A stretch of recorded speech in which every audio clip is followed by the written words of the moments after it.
Good morning students. So last class में हमने electric power देखा था और इलेक्ट्रिसिटी बिल कैलकुलेट करने का फॉर्मूला देखा था। आज हम देखते हैं application of heating effect of current. तो इसके एप्लीकेशंस हैं, तो तीन चीजें जो हमको क्लास 10th में करनी है। एक है आपका इलेक्ट्रिक आयरन, सेकंड है आपका बल्ब और थर्ड है आपका इलेक्ट्रिक फ्यूज। तो starting with electric iron. Electric iron क्या होता है, कैसे वर्क करता है, ये हम देखते हैं। इसका देख लेते हैं। ये क्या होती है, एक मेटल का एक ब्लॉक होता है। ये सबसे नीचे वाला पोर्शन होता है, मेटल का ब्लॉक होता है। उसके ऊपर मतलब हीटिंग पर्पस के लिए, हीट करने के लिए हम क्या लगाते हैं, यहाँ पर कॉइल लगाते हैं, हीटिंग कॉइल लगाते हैं। This is heating coil, heating coil use करते हैं। अब क्या होता है, एक एलॉय की बनी होती है, इसका लेंथ ज्यादा होता है, इसलिए हम इसको क्या करते हैं, कॉइल के फॉर्म में रखते हैं और इसकी थिकनेस कम होनी चाहिए। अब यहाँ पर क्या होता है, हम क्या चाहते हैं कि ज्यादा से ज्यादा रेजिस्टेंस हो, इसका ज्यादा रेजिस्टेंस होगा तो ज्यादा हीट प्रोड्यूस होगी। और इसके लिए हमें क्या करते हैं, इसके ऊपर एक कोई भी इंसुलेटर प्लास्टिक का हो या फिर हम क्या कर सकते हैं उसको, ये लाइक दिस, इसको हम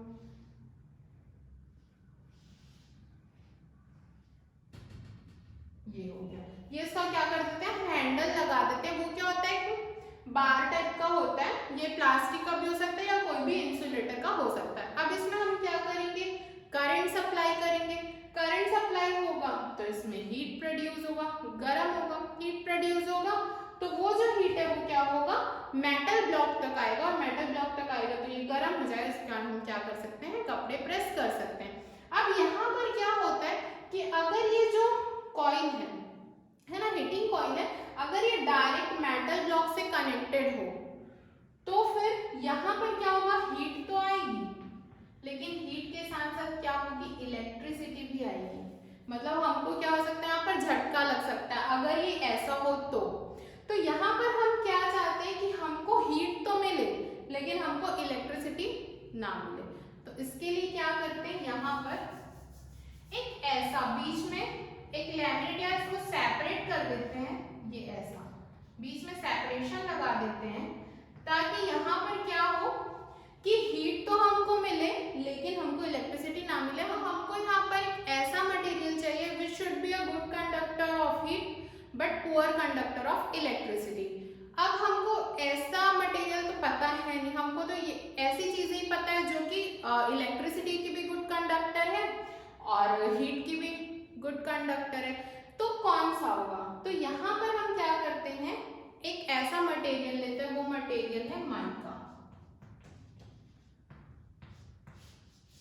इस मटेरियल से हम क्या करते हैं, ये जो कॉइल है उसको लैमिनेट कर देते हैं या बीच में इसको क्या कर देते हैं, ये दोनों के बीच इसको सेपरेट कर देते हैं। तो ये माइका क्या है, this is good conductor of heat but poor conductor of electricity. तो इसका हम यूज करते हैं यहाँ पर। तो इसका यूज करने से ये क्या हो जाएगा कि यहाँ पर मेटल में हीट तो आएगी, मेटल ब्लॉक में ये क्या कर देगा, मटेरियल हीट को ट्रांसफर कर देगा और जो इलेक्ट्रिसिटी है उसको रोक देगा।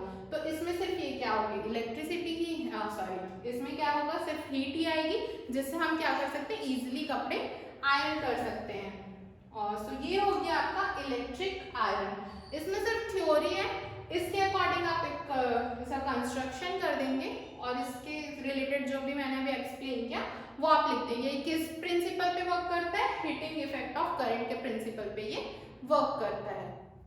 सो नेक्स्ट हमारा है इलेक्ट्रिक बल्ब। आप देखते हैं इलेक्ट्रिक बल्ब, सबसे पहले इसका हम स्ट्रक्चर देखते हैं।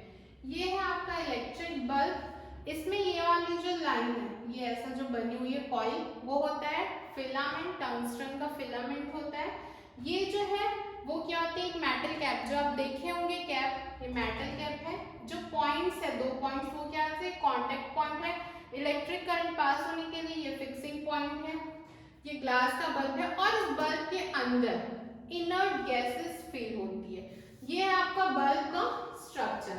अब देखिए यहाँ पर क्या होता है, सेम प्रिंसिपल है यहाँ पर भी लगेगा कि इसके लिए हमको क्या चाहिए, रेजिस्टेंस हाई होनी चाहिए, तो वो क्या होगा, ज्यादा हीट प्रोड्यूस होगा। तो यहाँ पर हम क्या करते हैं, ये जो फिलामेंट आपको दिख रहा है, ये जो फिलामेंट है इसकी लेंथ रेजिस्टेंस भी ज्यादा होगा, जो हमने पहले पढ़ चुका है हीटिंग इफेक्ट का, उसका जो रेजिस्टेंस है किस पे डिपेंड करता है, उसमें हमने देखा था कि R डायरेक्टली प्रोपोर्शनल होता है लेंथ के। तो यहाँ पर ये क्या हो जाएगा, फिलामेंट की लेंथ काफी ज्यादा होगी और उसकी थिकनेस कम होगी, तो उसके कारण क्या होगा, रेजिस्टेंस काफी हाई हो जाएगा और हीट क्या होगी, ज्यादा प्रोड्यूस होगी। सो इन सब के कारण क्या होगा कि ज्यादा हीट प्रोड्यूस होगी, इतनी ज्यादा हीट प्रोड्यूस होगी कि यहाँ से क्या होगा, ये लाइट एमिट करना शुरू करेगा।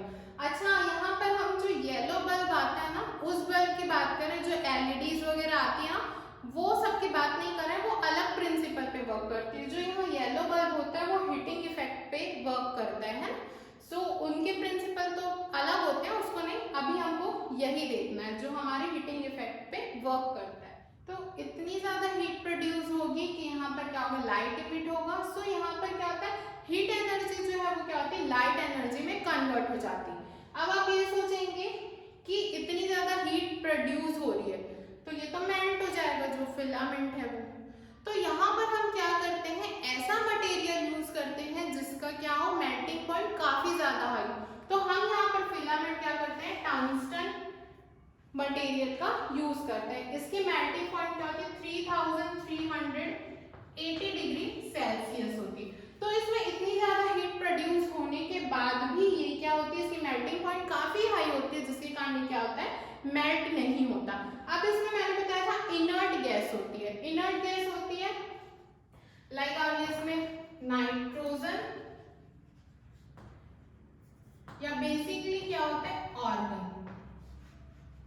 यूज करते हैं as inert gas, inactive gas भी कहते हैं।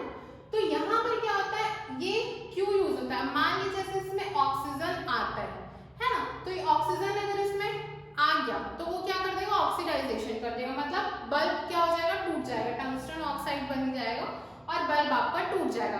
तो इसी को बचाने के लिए हम क्या करते हैं, इसमें इनर्ट गैस फिल करते हैं, जो कि या तो नाइट्रोजन हो या तो ऑर्गन हो, बेसिकली ऑर्गन होता है। सो ऑर्गन गैस हम इसमें यूज करते हैं ताकि वो क्या करे, ऑक्सीडाइजेशन से बचाए और ये क्या रहे, सेफ रहे। तो ये है आपका इलेक्ट्रिक बल्ब। इसमें मेन पॉइंट्स क्या है, हाई रेजिस्टेंस का होता है, हाई मेल्टिंग पॉइंट होती है इसकी, ऑक्सीडाइज नहीं होता और उसके बाद क्या, उसका थर्मल एक्सपांशन काफी हाई होता है। तो ये हो गया आपका इलेक्ट्रिक बल्ब। नेक्स्ट है आपका इलेक्ट्रिक फ्यूज। इलेक्ट्रिक फ्यूज क्या होता है, बेसिकली इलेक्ट्रिक फ्यूज एक सेफ्टी डिवाइस होता है। So electric fuse is a safety device which protect the circuit and electrical appliances from damage. जो इलेक्ट्रिक फ्यूज होता है वो एक सेफ्टी डिवाइस होती है जो कि हमारे जो भी इलेक्ट्रिकल एप्लायंसेस है, जो भी सर्किट है, उसको डैमेज होने से बचाती है। It works on heating effect पे ऑफ इलेक्ट्रिक करंट पे ये वर्क करती है। ये किसकी बनी होती है, टिन और कॉपर के एलॉय से बनी होती है, जिसमें टिन मोर देन 50% यूज होता है और बाकी में कॉपर यूज होता है। और इसकी जो मेल्टिंग पॉइंट होती है काफी कम होती है, it has low melting point और उसका रेजिस्टेंस काफी हाई होता है। यहाँ देखिए, अ fuse is always connected with live wires. Fuse जो होते हैं वो हमेशा एक लाइव वायर से क्या होते हैं, कनेक्टेड होते हैं and series with the electric circuit, और सीरीज साथ इलेक्ट्रिक सर्किट में सीरीज के साथ कनेक्ट होते हैं ये ओवरलोडिंग से प्रोटेक्ट करने के लिए। तो ऑलवेज फ्यूज क्या होगा, लाइव वायर से कनेक्टेड होगा। अब यहाँ पर दो केसेस देखते हैं हम। फर्स्ट है ये लाइव वायर है, ये फ्यूज है, ये बल्ब है, ठीक है, और एक न्यूट्रल। दो वायर होते हैं, एक लाइव वायर यूज करते हैं, एक न्यूट्रल वायर। न्यूट्रल वायर क्या होता है, 0 वोल्ट का होता है, लो पोटेंशियल डिफरेंस होता है इसमें। और लाइव वायर जो क्या होता है, 220 का अप्रॉक्स जो है 220 वोल्ट का पोटेंशियल होता है इसमें। तो ये क्या होता है, हाई पोटेंशियल का होता है, ये लो पोटेंशियल। अब मान लीजिए करंट कनेक्शन करते हैं, करंट फ्लो कराते हैं, इसमें मान लीजिए यहाँ पर 4.9 एम्पियर का करंट आ रहा है और हमारा फ्यूज है 5 एम्पियर का, ठीक है। तो इसमें से क्या होगा, करंट पास होगा, क्योंकि कम अमाउंट ऑफ करंट फ्लो हो रहा है, तो फ्यूज से वो क्या होगा, इजीली फ्लो हो जाएगा। और यहाँ पर क्या होगा, ये जो बल्ब है वो क्या करेगा, आपका ऑन हो जाएगा, जलना शुरू हो जाएगा, ठीक है। अब सेकेंड केस में देख लीजिए, मान लीजिए यहाँ पर ये 5.2 एम्पियर का और फ्यूज 5 एम्पियर का करंट होल्ड कर सकता है या उसमें से सप्लाई हो सकती है। अब देखिए यहाँ पर क्या है 5.2 का है और ये 5 का है, तो जब current large amount of current यहाँ से पास होगा तो क्या हो जाता है, फ्यूज का जो वायर है ये ब्रेक हो जाता है, ऐसा बीच से वो टूट जाता है। क्यों टूटता है, क्योंकि मैंने पहले बताया आपको फ्यूज क्या होता है, लो मेल्टिंग पॉइंट का होता है, तो इसकी मेल्टिंग पॉइंट काफी कम होती है। तो जब high amount large amount of current यहाँ से फ्लो होता है तो ये ब्रेक हो जाता है, जिससे करंट आगे फ्लो नहीं होती और वायर क्या है, सॉरी बल्ब क्या है वो ग्लो नहीं करता, जलता नहीं है वो। इसके कारण इसको इसलिए लगाया जाता है, अगर मान लीजिए यहाँ पर high amount of current fuse flow होने देता तो आपका जो अप्लायंसेस जो बल्ब लगा हुआ है वो क्या हो जाता है, डैमेज हो जाता। तो इसी डैमेज से बचाने के लिए सर्किट को, कोई भी सर्किट हो, फैन, जो भी चीज हो, जो भी अप्लायंसेस आप यूज कर रहे हैं उसको बचाने के लिए हम यहाँ पर क्या लगाते हैं, फ्यूज, ताकि अगर हाई अमाउंट ऑफ करंट आए तो फ्यूज, यही फ्यूज का वायर ब्रेक हो जाए, यहाँ से करंट भी पास ना हो, तो हमारा जो सर्किट है या जो बल्ब है वो क्या हो, डैमेज होने से बच जाए। तो इसलिए हम क्या करते हैं, फ्यूज यूज करते हैं। तो ये हो गया आपका इलेक्ट्रिक। क्या होती है, दो चीजें होती है, एक होती है ओवरलोडिंग, दूसरा होता है शॉर्ट सर्किट। ओवरलोडिंग क्या होती है, जब आप एक साथ बहुत सारे अप्लायंसेस यूज करते हैं, जैसे कि मान लीजिए एक ही टाइम पे आप टीवी, रेफ्रिजरेटर, एसी, 2-3 एसी, बहुत सारा चीज आप यूज कर रहे हैं, तो उस कंडीशन को क्या कहते हैं, ओवरलोडिंग कहते हैं। सो यही चीज है। और शॉर्ट सर्किट क्या होता है, मान लीजिए हमको पता है कि जो आपका करंट है वो क्या होता है, हाई पोटेंशियल से लो पोटेंशियल में फ्लो होता है, मतलब ये कहाँ से होगा, दो मतलब वायर, तो ये लाइव वायर से न्यूट्रल वायर हो जाएगा, ये हाई पोटेंशियल है, ये लो पोटेंशियल है ना।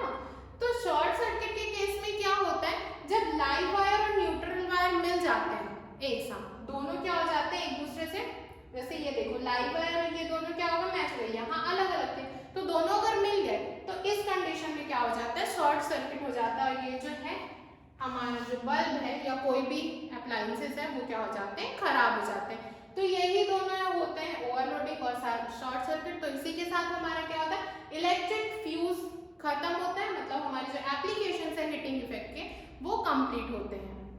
सो नेक्स्ट देखते हैं, ओम्स लॉ जब मैंने कराया था तो एक टॉपिक रह गया था, वो है graph between V and I, V and I का ग्राफ। तो यहाँ पर देखिए आप किसी भी एक्सिस पे ले सकते हैं, तो मैंने एक्स एक्सिस में क्या लिया, पोटेंशियल डिफरेंस को, और वाई एक्सिस में मैंने लिया करंट को।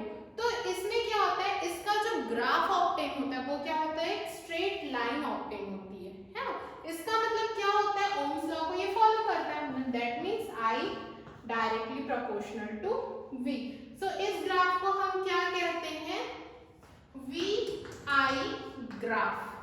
यहाँ पर हम इसमें रेजिस्टेंस कैसे निकालेंगे, मान लीजिए आपको 3-4 पॉइंट दी हुई है, तो कोई भी 2 पॉइंट आप लेंगे, उस 2 पॉइंट का यहाँ, तो इस पॉइंट से इस पॉइंट को माइनस कर देंगे तो वो क्या निकल जाएगा आपका डेल V, और यहाँ पर करंट के लिए मैच कर देंगे, तो ये हो गया इस करंट से इस करंट दोनों के बीच का जो डिफरेंस रहेगा हो जाएगा डेल आई, तो वहां से आपका क्या हो जाएगा, रेजिस्टेंस कैलकुलेट हो जाएगा। एक न्यूमेरिकल देखते हैं, उससे आपको ये ग्राफ क्लियर हो जाएगा। एक न्यूमेरिकल है, the value of current I flowing in given resistor for corresponding value of V। V और I की वैल्यू दी हुई है, हमको क्या करना है, एक ग्राफ प्लॉट करना है V एंड I का और कैलकुलेट करना है रेजिस्टेंस। I की वैल्यू देखो 0.5, 1, 2, 3, 4 दी हुई है, V की वैल्यू 1, 3 जो भी दिया हुआ है। अब आपको क्या करना है, ग्राफ प्लॉट करना है, तो इसके लिए मैं क्या करती हूँ, इसको ये पोर्शन ड्रॉप कर देती हूँ। अब देखो ग्राफ मुझे प्लॉट करना है, इसमें यहाँ पर मैं V लेती हूँ और यहाँ पर मैं I लेती हूँ। यहाँ क्या है, एक एक का डिफरेंस देते हैं, 1, 2, 3, 4, 5। मैं भी ग्राफ प्लॉट करना आप सभी को आता है तो आप कर लेंगे। इधर 0.55 का डिस्टेंस लेती हूँ, ये 1 हो गया, 1.5 हो गया, 2, 2.5, 3, आगे ऊपर वो भी आप कर लेना है ना। तो देखो जब 0 पे है कुछ नहीं है, 0.5, 1 है वोल्ट, तो ये करंट क्या है 0.5, तो 1 है तो 0.5, दैट मींस यहाँ आना चाहिए। उसके बाद 3 है तो 1 है, 3 पे 1, ये यहाँ। उसके बाद क्या है, 6 है, 6 है तो क्या है 2 है, 6 है तो यहाँ पर ये आ गया 2 पे, है ना। उसके बाद क्या है 10 है तो यहाँ 7, ये 8, ये 9। आप अच्छे से ग्राफ प्लॉट करेंगे, है ना। 3 पे मतलब 10 है तो ये क्या आ गया 3 पे। अब देखो यहाँ पर ये स्ट्रेट लाइन मिलती है कि नहीं मिलती,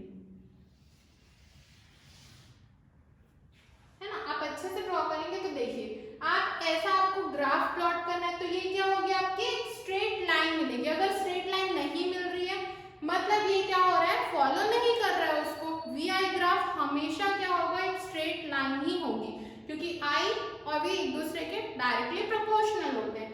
तो ये हो गया। अब देखिए यहाँ पर क्या करते हैं हम, कोई हमको रेजिस्टेंस निकालना है तो we know that R is equal to क्या होता है डेल वी बाय डेल आई।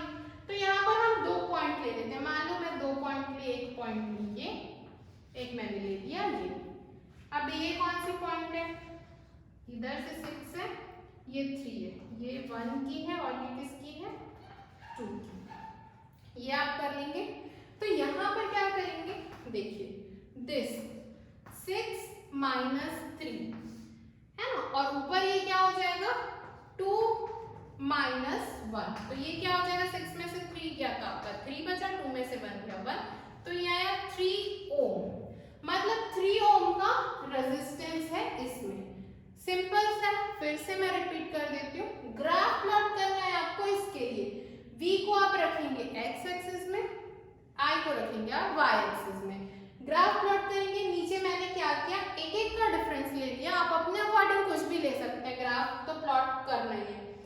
यहाँ पर मैंने 0.55 का डिस्टेंस लिया। अब देखो वैल्यूज गिवन 1 है तो करंट की वैल्यू 1.5 आई है। ऐसा जो जो वैल्यूज दिया उसके लिए हम ग्राफ प्लॉट करेंगे। 2 पॉइंट्स लेंगे कोई भी, ये पॉइंट हो गया A, ये पॉइंट हो गया B। कोई भी आप ये ले सकते हैं, ये और ये ले सकते हैं, कुछ भी ले सकते हैं। तो मैंने 2 पॉइंट ले लिया 6 और 3। अब देखो यहाँ से 6 डेल V मतलब 6 माइनस 3, डेल आई मतलब ये हो गया 2 माइनस 1। तो यहाँ से इसको हम कैलकुलेट कर लेंगे, माइनस करोगे डिवाइड करोगे तो वैल्यू आ जाएगी 3 रेजिस्टेंस, उसका क्या होगा आंसर। इसी टाइप के क्वेश्चंस टेक्स्ट बुक में दिए होंगे तो आप उसको सॉल्व कर लेंगे। नेक्स्ट हम देखते हैं इलेक्ट्रिसिटी बिल कैलकुलेट करने वाला 2-3 न्यूमेरिकल कर लेते हैं, है ना। So a refrigerator having power rating of 350 volt operated for 10 hours daily. एक रेफ्रिजरेटर है जिसका पावर कितना है 350 वॉट का है, जो कि 10 आवर्स डेली चलता है ना। कैलकुलेट करना है cost of energy, cost of electrical energy to operate 1 month के लिए कितना कॉस्ट उसका आ रहा है, जबकि उसका दिया हुआ है इलेक्ट्रिकल एनर्जी का कॉस्ट 3.40 पर किलोवाट आवर। अब यहाँ पर हम देखते हैं हमको क्या क्या दिया हुआ है। हमारे पास पावर है कितना है 350 वाट का, है ना। उसके बाद क्या दिया हुआ है टाइम दिया हुआ है हमको कितना 10 आवर्स। यहाँ पर हम क्या करेंगे, हमको फॉर्मूला पता है इलेक्ट्रिकल एनर्जी कंज्यूमिंग का। ई का फॉर्मूला जो हमने कल निकाला था पावर इन वॉट में होना चाहिए और टाइम 10। अब यहाँ पर देखिए टाइम 10 आवर्स डेली है, हमको निकालना है 30 डेज के लिए। तो यहाँ पर मैं क्या करूंगी, इसको 10 into 30 करूंगी, तो ये क्या हो जाएगा 300 आवर्स। तो ये यहाँ पर क्या आ जाएगा 300 और क्या था डिवाइडेड बाय 1000 था। फॉर्मूला देख लेंगे आप एक बार, फिर अगर ध्यान नहीं आ रहा होगा तो 0 0 0 0 कैंसिल कर देते हैं, इसको आप मल्टीप्लाई कर दीजिए। तो 15105 इसका क्या आ रहा है ये 105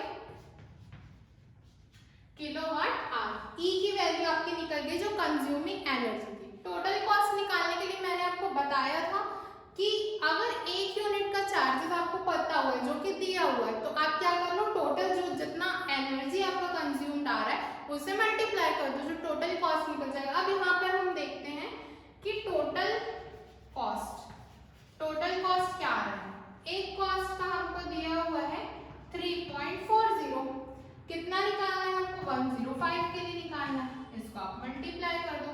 तो जो भी आंसर इसमें आता है वो आपका इलेक्ट्रिकल एनर्जी का। सो इसको कर लीजिएगा, तो वो आंसर क्या होगा रुपीज में। तो जितना भी आएगा मल्टीप्लाई करने में वो आंसर उतनी रुपीज का क्या लगेगा आपको चार्जेस लगेगा। 30 डेज आप अगर इतने पावर का रेफ्रिजरेटर यूज कर रहे हैं 10 आवर्स डेली, तो वो उसका निकल जाएगा कॉस्ट।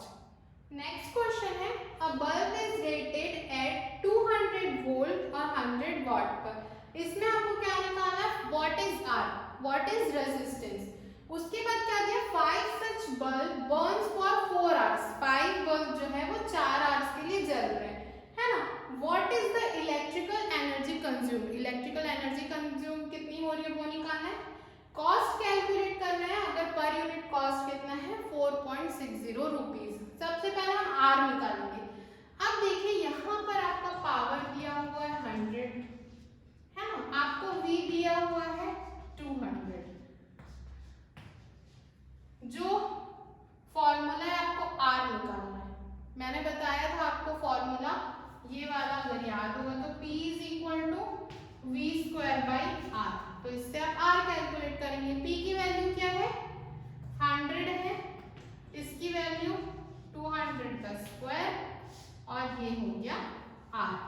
सो ये आर क्या हो जाएगा, ये हो जाएगा और 100 इसके नीचे आ जाएगा, कैंसिल हो जाएगा। तो आर की वैल्यू आ गई आपकी 400 ओम।